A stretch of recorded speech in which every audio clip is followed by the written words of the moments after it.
The relay station hummed with its usual monotonous rhythm, a sound Mira-chan had grown to hate over the past 18 months.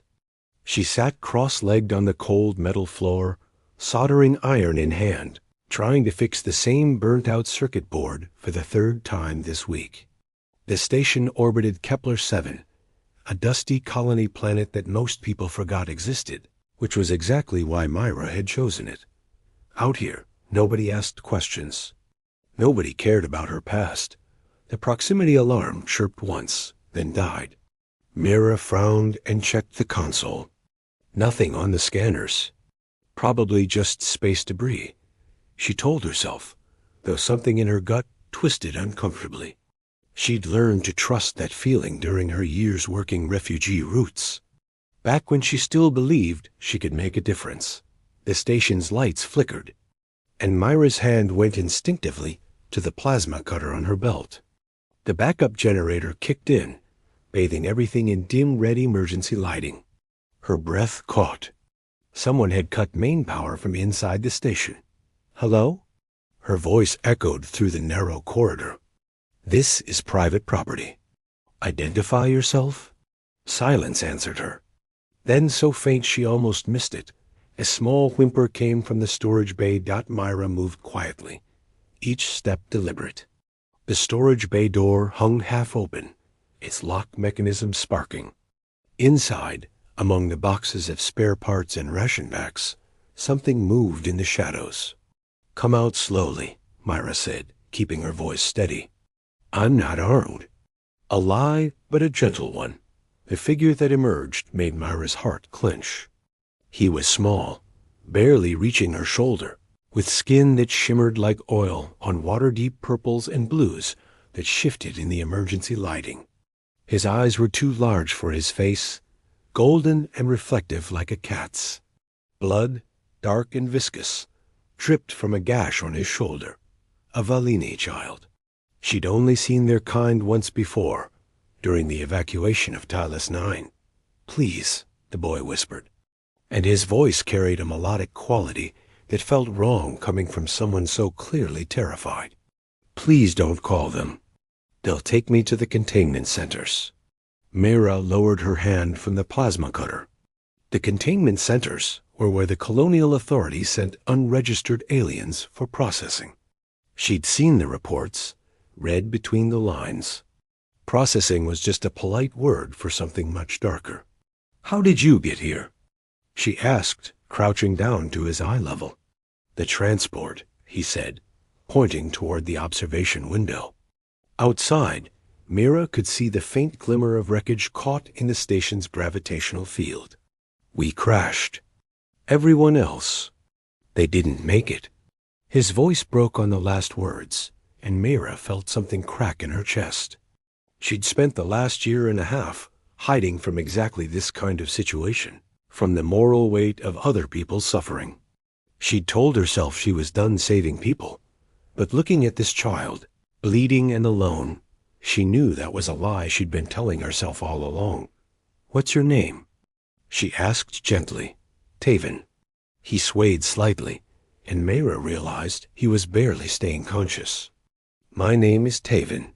I'm looking for my sister. They took her 3 cycles ago during the raids on Vesper Station.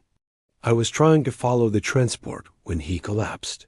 Myra caught him before he hit the floor, his small body disturbingly light in her arms.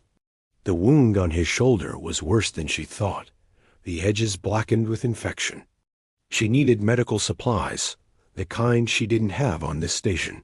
Carefully, she carried Taven to her personal quarters and laid him on the narrow bunk. His breathing was shallow, rapid. She grabbed her emergency med kit, but it was designed for humans. Valini physiology was different enough that she could do more harm than good. Myra pulled out her communication tablet and stared at it. One call could save his life. One call would also end her self-imposed isolation. She scrolled through her old contacts, past names she hadn't spoken to in over a year, until she found the one she needed. Jasper Lowe, black market trader, information broker, and one of the few people who owed her a favor big enough. that he might actually come through. Her finger hovered over the call button. Once she did this, there was no going back. The station's location would be compromised. Her peace, such as it was, would be over. Taven made a small sound, a whimper of pain that cut through all of Myra's carefully constructed walls. She pressed the button. The screen flickered, and Jasper's weathered face appeared. He looked older than she remembered, new scars crossing his left cheek. "Well, well," he drawled. "Myra Chun, thought you disappeared for good." "I need medical supplies," she said without preamble. "Valini-compatible antibiotics, tissue regenerators, the works. And I need them quiet." Jasper's eyebrows rose. "That's a tall order. Colonial authorities been cracking down on alien medical supplies since the Restrictions Act passed. What's in it for me?" Mira glanced at Taven, at his small chest rising and falling with labored breaths. "I'll tell you where the Andromeda cache is hidden." Jasper went very still. The Andromeda cache was legendary in underground circles, a hidden stockpile of pre-war technology worth millions of credits. Mira had discovered its location years ago during a rescue mission, but she'd never told anyone. It was her insurance policy, her escape plan. Now she was trading it for a child she'd met 10 minutes ago. "You're serious," Jasper said slowly. "Deadly serious." "But Jasper," her voice hardened, "if you try to screw me on this, if those supplies don't arrive within the hour, I'll make sure the authority knows exactly where you've been hiding your operation." He laughed, a dry sound. "Still got that fire. All right, Chun, you got yourself a deal. But when this is over, you and I are going to have a long conversation about what the hell you're doing with the Valini kid." The screen went dark. Myra set down the tablet and returned to Taven's side. She dampened a cloth with water and gently cleaned the blood from his face. His eyes fluttered open briefly, those golden irises focusing on her with difficulty. "You stayed?" he whispered. "Yeah," Myra said softly. "I stayed. Why?" The question was simple, childlike, but it carried the weight of someone who'd already learned that kindness was rare. Myra didn't have a good answer. She'd been asking herself the same question since the moment she'd decided to help him. All the rational reasons to turn him away, to call the authorities, to protect herself, they all made sense. They were all smart, safe choices. But sitting here, looking at this terrified child who'd lost everything, Mira realized something. She'd spent 18 months running from her own humanity, trying to bury the part of herself that cared too much, hurt too deeply. She'd thought isolation would heal her. She'd been wrong. "Because someone should," Mira finally said. "And right now, that someone is me." Taven's hand, small and trembling, reached out and grasped her finger. His skin was cool to the touch, smooth like river stones. "My sister's name is Nessa," he said, his voice fading as exhaustion pulled him under. "She's all I have left. I have to find her." "We will," Mira heard herself say. "I promise." As Taven drifted into unconscious sleep, Mira sat back and wondered what she'd just committed herself to. Finding one refugee child in a galaxy of millions? It was impossible. Insane. But looking at Taven's peaceful face, finally released from pain and fear if only for a moment, Myra felt something she hadn't felt in 18 months. Purpose. The relay station hummed around her. No longer monotonous, but somehow alive with new possibility. Outside the viewport, the stars wheeled in their ancient dance. Indifferent to the small drama playing out in this forgotten corner of space, Mira-chan had come here to hide from the universe. Instead, the universe had found her.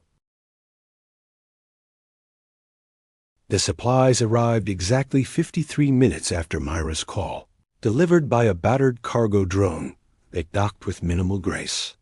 Mira grabbed the medical crate and rushed back to her quarters, her hands already moving through the supplies, Before she'd fully opened the container, Jasper had come through. Fellini-specific antibiotics, tissue regenerators calibrated for their unique cellular structure, even a small bottle of something labeled pain suppressor juvenile dosage. Myra's throat tightened. Jasper had children of his own once, before the war. He understood. She worked quickly, injecting the antibiotics into Taven's uninjured arm and applying the regenerator to his shoulder wound. The device hummed softly, and she watched as the blackened edges began to lighten, healthy tissue slowly knitting together. It would take hours, but he would survive. Taven's eyes opened as she finished bandaging him. "Hurts less," he murmured. "Good. That means it's working." Mira sat on the edge of the bunk. "You need to rest. Let the medicine do its job." "Can't rest." Taven tried to sit up, but Myra gently pushed him back down.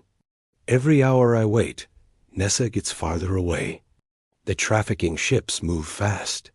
If I don't find the route soon, you're not finding anyone if you're dead," Mira interrupted. "Trust me, I know how this works. We need information first. Routes, destinations, contacts.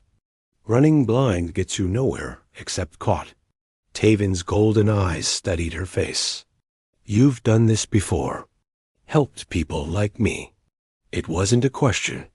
Mira looked away, uncomfortable with how easily he read her. "That was a long time ago. Different life. What happened?" "I couldn't save everyone."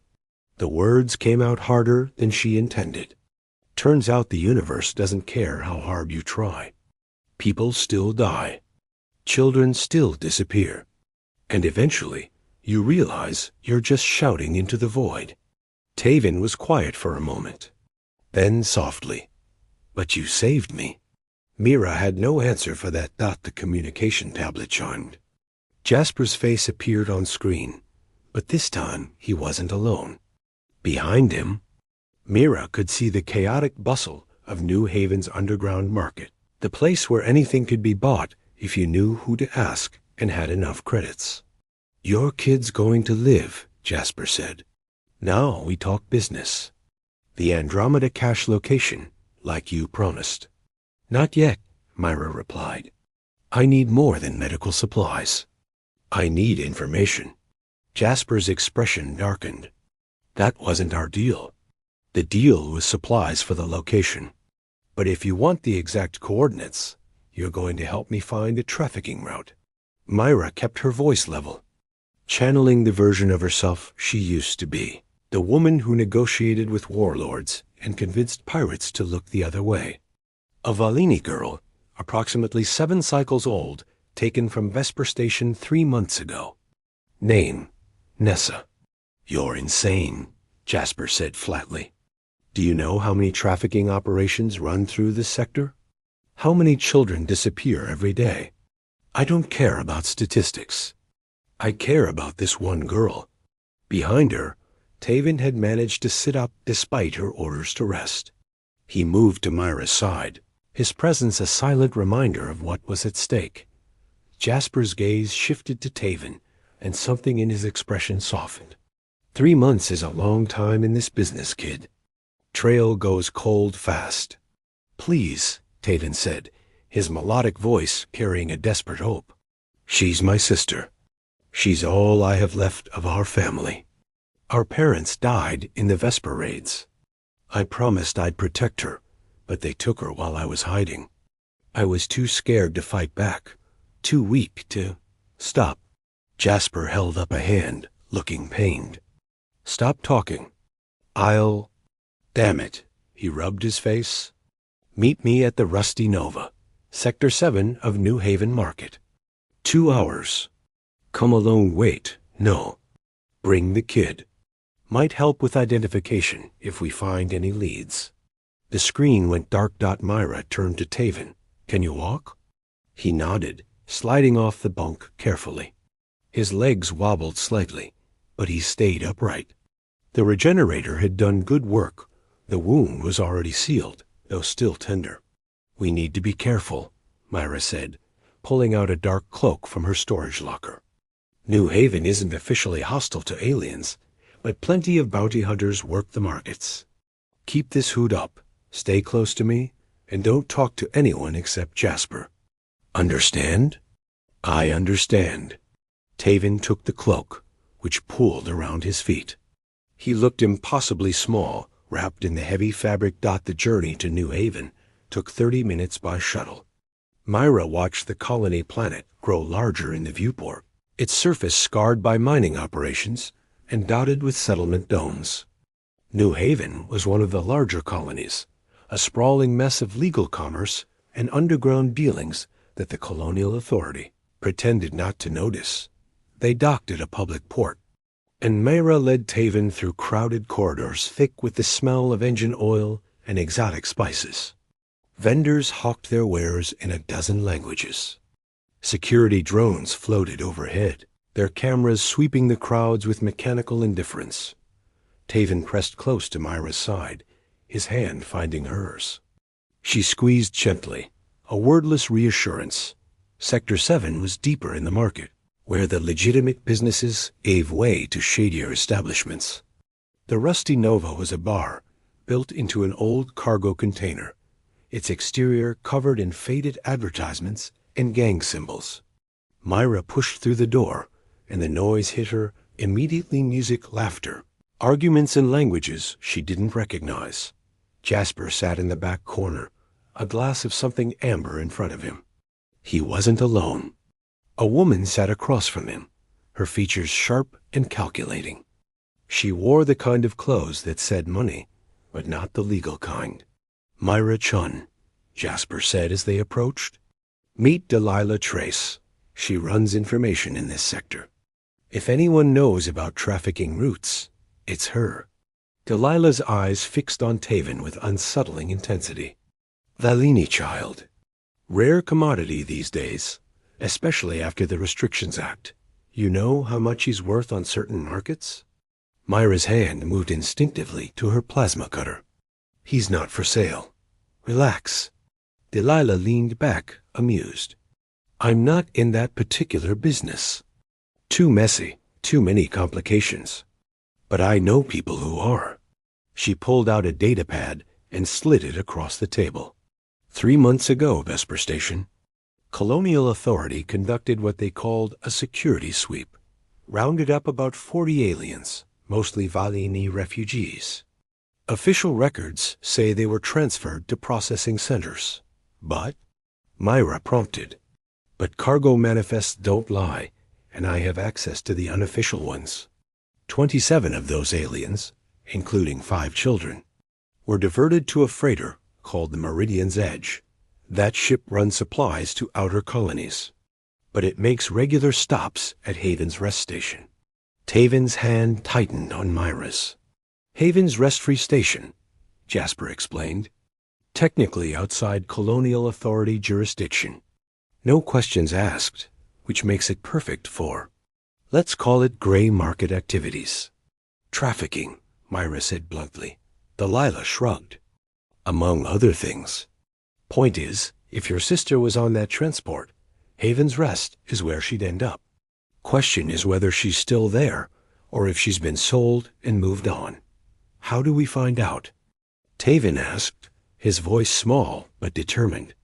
You don't, Delilah said. Haven's Rest doesn't welcome random visitors asking questions about merchandise. You'd need credentials, a reason to be there. Or, she looked at Jasper meaningfully. Jasper sighed. Or you'd need someone who already has connections there. Someone who could make inquiries without raising alarms. You, Myra said. Jasper confirmed. But this is way beyond the scope of our original deal, Chun. The Andromeda cache won't cover the risk I'm taking here. Mira had expected this. What do you want? There's someone I need you to contact. Someone who won't take my calls anymore. Jasper's expression grew complicated. Elena Frost. Last I heard, she's running a safe house in the agricultural district. Tell her I'm sorry, and that I need her help with this. The name hit Myra like a physical blow. Elena Frost. She hadn't spoken that name aloud in 18 months, hadn't let herself think about green eyes, and the way Elena's laugh used to light up dark rooms. No, Myra said immediately. Anyone but her. Why? Taven looked between them, confused, because Elena was the reason Myra had run to this forgotten relay station, because their last conversation had ended with words neither of them could take back, because seeing Elena again would mean confronting everything Mira had been hiding from. Personal history, Jasper said when Myra didn't answer. But Elena's connected to the safe house network that moves people off-world quietly.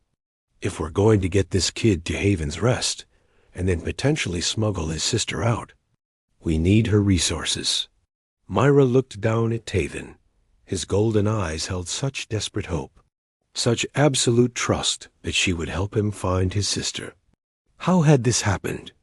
12 hours ago, her biggest concern was fixing a circuit board. Now she was planning to infiltrate a trafficking hub and contemplating calling the one person she'd sworn never to speak to again. Please, Taven whispered. I'll do anything. I'll work for you, serve you, whatever you need. Just help me find Nessa. And there it was, the plea that broke through all of Myra's carefully constructed defenses. She'd heard variations of it before, from dozens of refugees she'd tried to help. But something about Taven's quiet desperation, his willingness to trade everything for his sister's safety, reminded Myra of why she'd started doing this work in the first place. Fine, she said, the word tasting like surrender. I'll contact Elena. Jasper nodded, looking relieved. Delilah finished her drink and stood. I'll send you the full data on the Meridian's edge and its route schedule. But Myra, be careful with this one. The people running these operations don't take kindly to interference. You make noise, they'll come for you. After Delilah left, Jasper leaned forward. I meant what I said about Elena. She's good people, even if things between you two went south.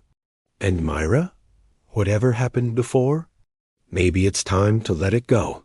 Easy for him to say. He hadn't been the one standing in Elena's apartment, watching the woman he loved walk away because Myra couldn't promise to stop throwing herself into danger. Back on the shuttle, Taven sat quietly beside Myra, his hood pushed back now that they were alone. This Elena person, he said carefully. She's important to you.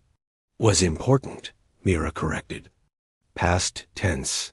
My parents used to fight sometimes, Taven said softly.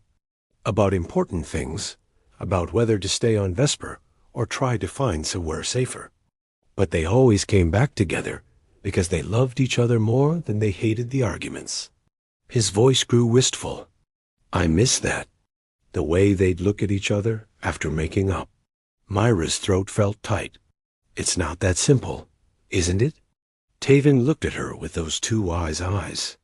You're helping me, even though it's dangerous.